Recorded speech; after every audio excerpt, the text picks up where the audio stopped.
wide open outdoor adventures with your host, Dave Altiera.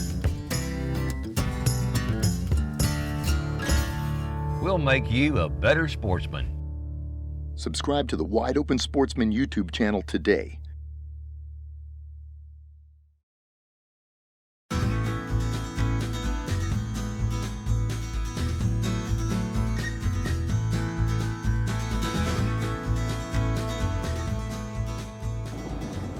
All right, guys, we've left Chicago. We're heading to a little town called Galena, and we're about 2.5 hours into our route. Galena's ahead about 15 miles. This town has a lot of history.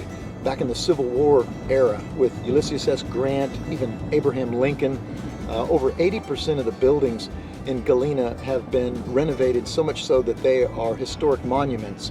So we're going to visit the area where the Mississippi River kind of comes into the Galena world. There's a river, the Galena River, that goes into the Mississippi River.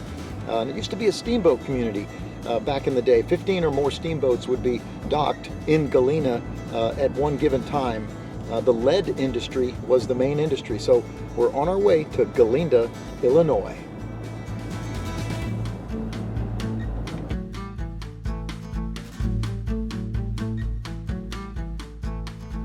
Galena is very special. It looks very different than anywhere else in Illinois. In fact, the glaciers that flattened most of North America during the Ice Age did not encroach on the northwestern Illinois area and the immediate areas to the north and west. Because glaciers did not pass through here, the hills, valleys, and bluffs in the Mississippi River Valley area remain intact. This is one of the most scenic areas in all of the Midwest. Because very little glaciation came through this area, the rich lead deposits that were first mined by the Sac and Fox Indians are still here.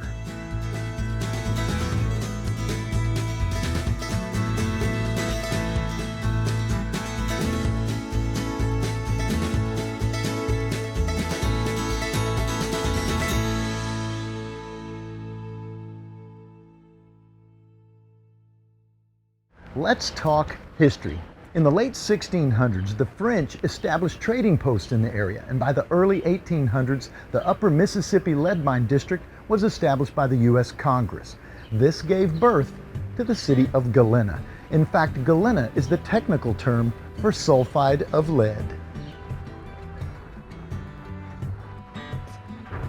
Because of its close proximity to the mighty Mississippi River, by the 1850s, Galena was the biggest port between St. Paul and St. Louis, often boasting as many as 15 steamboats at a time docked along Water Street. In fact, in 1845, Galena shipped a record 54 million pounds of lead. The population was then 14,000. This amazing growth gave birth to the Desoto House Hotel.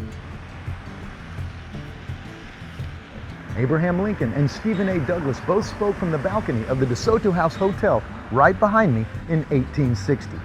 This is like going back in time. If you love history, you're in for a real treat here in Galena. As I walk down the street, you can feel and hear history surrounding you. Amazingly preserved 19th century buildings are everywhere, and you can almost hear Grant and Lincoln speaking from the balconies.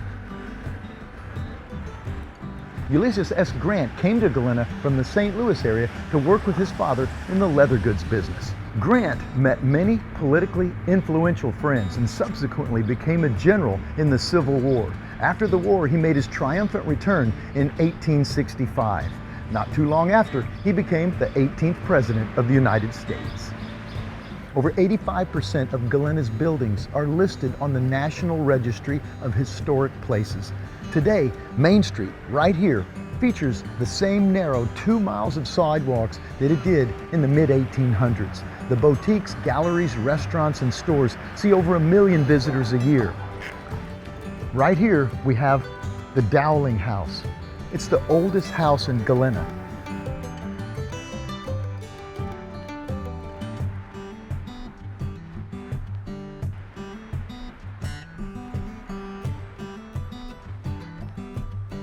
Galena is known for its architecture, rich and unique history, ski and golf resorts, and the quaint downtown area. really like none other that I've seen. The lead mining industry died off with the onset of the California gold rush. Galena is one of the most well-preserved and intact historical towns in America. A visit to Galena is like stepping back in time. The scenic beauty of the surrounding hills and valleys is a testament to being untouched by time. This is a place I'll never forget.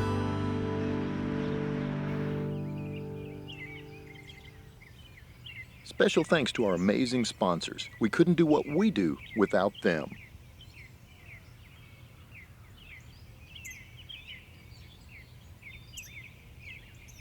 WideOpenSportsman.com. Just get out there.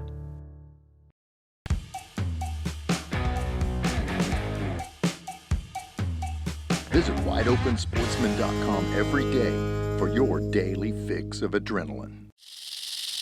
You know, it's always wide open.